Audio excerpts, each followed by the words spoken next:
নজর রাখবো বড় খবরের দিকে। বিধানসভার বহু চর্চিত সই জাল কাণ্ডের তদন্তে এবার নয়া মোড়। তদন্তের অগ্রগতির মাঝেই শনিবার সকালে তৃণমূল কংগ্রেসের প্রবীণ নেতা ও বিধায়ক শোভনদেব চট্টোপাধ্যায়ের বাড়িতে পৌঁছল সিআইডির বিশেষ তদন্তকারী দল।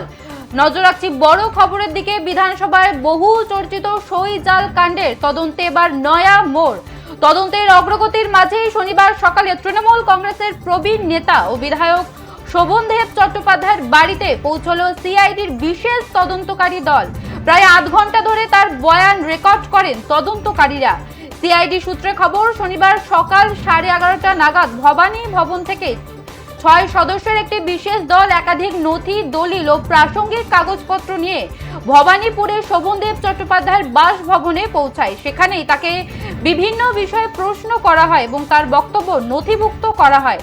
জিজ্ঞাসাবাদ পর্ব শেষ হওয়ার পর তদন্তকারীরা দল ভবানী ভবন ফিরে যায়। শোভনদেব বলেন, আমি তদন্তে সহযোগিতা করেছি কিনা তার উপর সিআইডি ভালো দিতে পারবে। আমি শতভাগ সহযোগিতা করেছি এবং ভবিষ্যতেও তদন্তে প্রয়োজন হলে সহযোগিতা করব। তবে তদন্তকারীরা পূর্বে কোনো নোটিশ দিয়েছিল কিনা সে বিষয়ে মন্তব্য করতে চাননি তিনি। বিধানসভার সই জাল কাণ্ডে তৃণমূলের নেতাদের জিজ্ঞাসাবাদ এই প্রথম নয়। এর আগেও একাধিকবার তৃণমূলের সর্বভারতীয় সাধারণ সম্পাদক অভিষেক বন্দ্যোপাধ্যায়কে ভবানী ভবনে ডেকে জিজ্ঞাসাবাদ করেছে সিআইডি।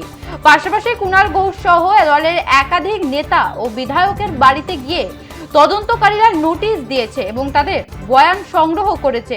তদন্তকারী সংস্থার দাবি, বিভিন্ন ব্যক্তির বক্তব্যে উঠে আসা তথ্য নথির মাধ্যমে মিল খুঁজতে বারংবার জিজ্ঞাসাবাদের প্রয়োজন হচ্ছে। ভবানী ভবন সূত্রে খবর, তদন্তকারীরা ইতিমধ্যে একাধিক স্থানে তল্লাশি চালিয়েছেন এবং বেশ কিছু গুরুত্বপূর্ণ তথ্য সংগ্রহ করেছেন। তবুও এখনো বেশ কিছু প্রশ্নের উত্তর স্পষ্ট নয় বলেই মনে করছে সিআইডি। এদিকে এই সই জাল কাণ্ডের তদন্ত যত এগোচ্ছে ততই নতুন নতুন নাম উঠে আসছে আলোচনায়। আগামী দিনে তদন্তে কোন দিকে মোড় নেয় এবং এরপর কাদের টাকা হতে পারে সেদিকেই এখন নজর রাজ্য রাজনীতি। এই মুহূর্তে সব থেকে বড় খবরের দিকে নজর রাখছি। বিধানসভার সই জাল কাণ্ডের নয়া মোড়। শোভনদেব চট্টোপাধ্যায়ের বাড়িতে সিআইডি প্রায় আধ ঘন্টা ধরে বয়ান রেকর্ড। তদন্তকারীদের তদন্তে শতভাগ সহযোগিতা করেছি বললেন শোভনদেব চট্টোপাধ্যায়। সই জাল তদন্তে ফের সক্রিয় ভবানী ভবন। বয়ান রেকর্ড করে ফিরল সিআইডির বিশেষ দল।